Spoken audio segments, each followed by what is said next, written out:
ప్రకాష్ రెడ్డి గారు, ఇక్కడ జరుగుతున్న చర్చ ఏంటంటే ఇప్పుడు సిబిఐ విచారణకు దిగింది రంగంలోకి కాళేశ్వరం. అయితే ఏదో 2 రోజుల్లోనే విచారణకు ఆదేశిస్తా ఉన్నారు, 20 రోజుల తర్వాత దింపారు.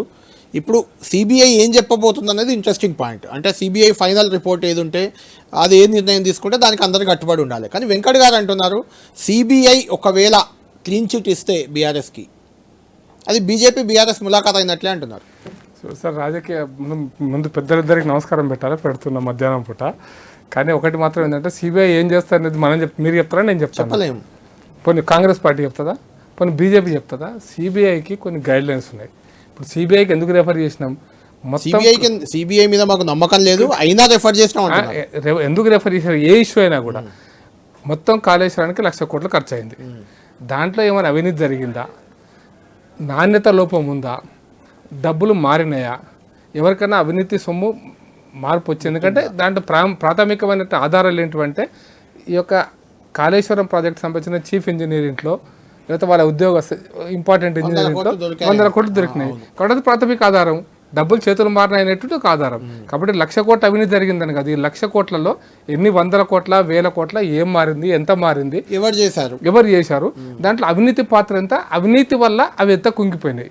రేపు అవినీతి వల్ల మిగతా ప్రాజెక్ట్స్ ఏవైతే సుందీర్లా, అన్నారం, మల్లన్న సాగర్, కొండపోచమ్మ ఇవన్నిట్లో కూడా ఏమైనా నాణ్యత లోపం ఉందా, ఉంటే ఎంత లోపం ఉంది, రెక్టిఫికేషన్ ఏంటి అంటే ఒకటి ప్రకాష్ అందరికీ డౌట్ ఉంది. నేను కూడా అడుగుతున్నా, మేడారం, సుందిల్లా, మేడిగడ్డ, సుందిల్లా అన్నారు. ఈ 3 బ్యారేజీల పైన విషయం అంతా అనేది చర్చ. అందుకోసం నేను ఇక్కడ మీరు కాళేశ్వరం 1,00,000 కోట్ల మీద చేస్తారా? సిబిఐకి ఒక గీత ఉండదు సార్, ఉండదు. అదే అడుగు, చాలా క్లారిటీ ఉండాలి. మన అందరం కూడా, మనకు అందరూ సిబిఐ గురించి అనుభవం ఉంది. సిబిఐ ఇప్పుడు మీకు ఫర్ ఎగ్జాంపుల్ ప్రకాష్ రెడ్డి గారు 2 పాయింట్లు ఇక్కడ. ఒకటి కాళేశ్వరం ప్రాజెక్టు కమిషన్ ఉంది, పీసీ ఘోష్ కమిషన్ ఇచ్చిన రిపోర్ట్ కూడా ఈ 3 పైనే. ఈవెన్ ఎన్డీఎస్ఏ ఇచ్చిన రిపోర్టు కేవలం మేడిగడ్డ పైన. కాబట్టి జీవో చూసారా మీరు? నేను జీవో ఏమో ఎన్డీఎస్ఏ రిపోర్ట్ ఆధారంగా ఉంది. ఇప్పుడు ఇష్యూ ఏంటంటే పీసీ ఘోష్ కమిషన్ ఏం చెప్పింది, ఎన్డీఎస్సీ ఏం చెప్పింది, ఇవి ప్రాథమికమైన ఆధారాలు మాత్రమే. ఇప్పుడు ఒక ప్రాథమిక ఆధారం దొరుకుతుంది, ఎంత దూరం పోతుంది మన చేతిలో లేదు. కాబట్టి సిబిఐ ఎక్కడికైనా వచ్చు. మీకు చిన్న ఎగ్జాంపుల్, మనం గత అనుభవాలు, చాలా పాత అనుభవాలు వద్దు. రీసెంట్ పాస్ట్ గా జగన్మోహన్ రెడ్డి కేసు తెలంగాణ ఉమ్మడి ఆంధ్రప్రదేశ్ రాష్ట్రం స్టార్ట్ అయ్యి తెలంగాణ ఏర్పడదు, ఆంధ్రప్రదేశ్ జరిగింది ఇన్వెస్టిగేషన్. ఇన్వెస్టిగేషన్ ఏం జరిగింది, ఎంత ప్రాసిక్యూషన్, మన తెలుగు బిడ్డనే కదా, జేడి లక్ష్మీనారాయణ గారే కదా మొత్తం ఇన్వెస్టిగేట్ చేసింది. అదే జగన్మోహన్ రెడ్డిది ఓన్లీ సాక్షి పత్రికల పెట్టుబడుల గురించి చేయలే, మొత్తం ఓవరాల్ వచ్చింది. తీగ తీస్తా ఉంటే ఎక్కడెక్కడెక్కడో కూడా దొరుకుతుంటుంది. ఇప్పుడు ఇక్కడ మనీ ట్రాన్స్ఫర్ ఇంకెక్కడికి అయింది. సపోజ్ కన్స్ట్రక్షన్ కంపెనీస్ ఉన్నాయి, 2, 3, 4 ఉన్నాయి. వాళ్ళ డబ్బులు ఎక్కడెక్కడికి ట్రాన్స్ఫర్ అయినాయి, ఎవరికి ట్రాన్స్ఫర్ అయితే ఏ ఉద్దేశంతో ట్రాన్స్ఫర్ అయినాయి, వాళ్ళు ఏమైనా వీళ్ళకి సప్లయర్సా, వాళ్ళు ఏమైనా మెటీరియల్ ఇచ్చారా, వాళ్ళు ఏమైనా ఇంకేమైనా అంటే వాళ్ళ ప్రోగ్రామ్ ఇచ్చారా, ఇవన్నీ ఎందుకు ట్రాన్స్ఫర్ అయినాయి ఎందుకు ఇన్వెస్టిగేట్ చేస్తారు. దాన్ని దొరకబట్టి ఇంకెక్కడికి పోయిన డబ్బులు కూడా వస్తారు. అవి తీవ్రవాదులకు పోయినా కూడా తెలుస్తారు. అందుకోసం ఈ డబ్బులు ఎక్కడ పోయినాయి, దీనికి నాణ్యత లోపం ఎంత ఉంది, స్పెసిఫికేషన్ ప్రకారమే కన్స్ట్రక్షన్ చేశారా, స్పెసిఫికేషన్స్లో సిమెంట్ ఇంత కలపాలంటే కలిపారా, స్టీల్ ఇంత కలపాలంటే కలిపారా, యాజ్ పర్ ది రిపోర్ట్. అంటే వాళ్ళైతే వాళ్ళు చెప్తున్నారు కదా గవర్నమెంట్ కూడా సిబిఐ చేతిలో ఇప్పటికే 5,000 కేసులు, ఇది 5,001 కేసు. నేను పెండింగ్లో 5,000 కేసులు ఉండని ప్రయారిటీ చేసిన తర్వాత ఖచ్చితంగా సిబిఐ కోర్టులో ఛార్జ్ షీట్ ఫైల్ అవుతుంది. అంటే CBI court charge sheet file అయిన తర్వాత ఇన్వెస్టిగేషన్ అయిపోతుంది. ఛార్జ్ షీట్ ఫైల్ చేయడం అంటే మీకు అయిపోయినట్టే. ఫర్దర్గా దాన్ని సిబిఐ కోర్టు నిర్ణయించాలి. కోర్టులు అంటే న్యాయస్థానం, న్యాయమూర్తులు. ఈ న్యాయమూర్తుల నిర్ణయాన్ని మీరు, నేను, ఈ దేశంలో ప్రధానమంత్రి కూడా ప్రశ్నించలేదు. కాబట్టి సిబిఐ విషయంలో మీరు ఖచ్చితమైనటువంటి విశ్వాసం ఉంచండి. ఛార్జ్ షీట్ ఫైల్ చేసేదాకా కేసు పోతుంది. అది 10 రూపాయలైనా ఛార్జ్ షీట్ ఉంటుంది, 10 కోట్లైనా ఛార్జ్ షీట్ ఉంటుంది, 1,00,000 కోట్లైనా ఛార్జ్ షీట్ ఉంది. కాబట్టి ఛార్జ్ షీట్ ఉంటుంది, దానికి ఎవిడెన్స్ తీసుకొస్తుంది, న్యాయస్థానం ముందు పెడుతుంది. సిబిఐ బాధ్యత. నేను ఇప్పుడు వెంకట్ గారు చెప్పినట్టు క్లీన్ చిట్ ఇచ్చినట్టే ఎప్పుడో ఊహించుకోలేదు. ఎందుకు వచ్చిన 10 రూపాయల అవినీతి జరిగిందా, 10 కోట్లు జరిగిందా, 1000 కోట్లు జరిగిందా, సంబంధించి ఇప్పుడు మీరు రాష్ట్ర ప్రభుత్వం మీరు మాట్లాడక ముందు కళ్యాణ్ గారు బీఆర్ఎస్ పార్టీ నాయకులు ప్రస్తావించారు.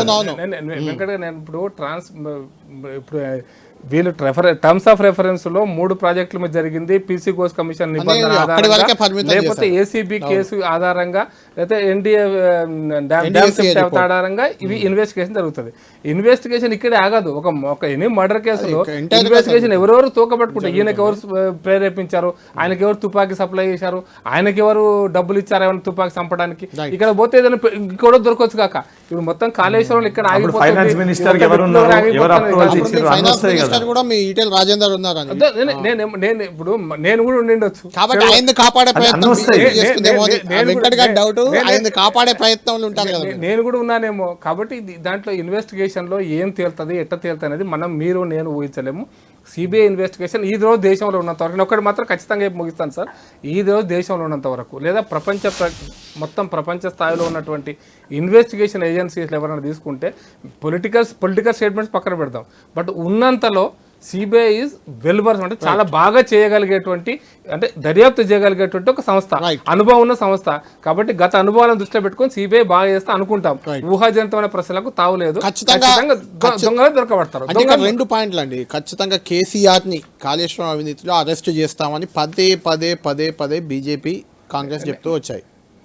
కాంగ్రెస్ ఎక్కువగా చెప్పింది అనుకోండి, చేస్తారా, అరెస్ట్ అవుతారా, మీ అంచనా ఏంటి? నేనేమంటే ప్రాథమిక ఆధారాలు ఎక్కడున్నాయి, వారి కింద పనిచేసినటువంటి 2 ఉద్యోగస్తులకు ₹1 కోట్ల దొరికినాయి.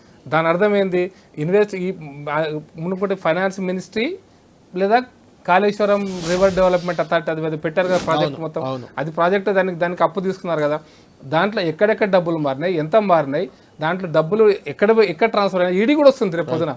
ఇప్పుడు సిబిఐ వచ్చిన తర్వాత ఈడీ ఆగదు, ఈడీ కూడా మనీ లాండరింగ్ జరిగితే ఎక్కడ జరిగింది, ఎంత జరిగింది, ఈ డబ్బు భూమిలోకి ఎక్కడైనా భూములు కొనడానికి పోయిందా, ఆస్తులు కొనడానికి పోయిందా, ఇవన్నీ ఇన్వెస్టిగేషన్. కేసీఆర్ ఉండనుకోండి, కేసీఆర్ తప్పకుండా ఉంటే తప్పకుండా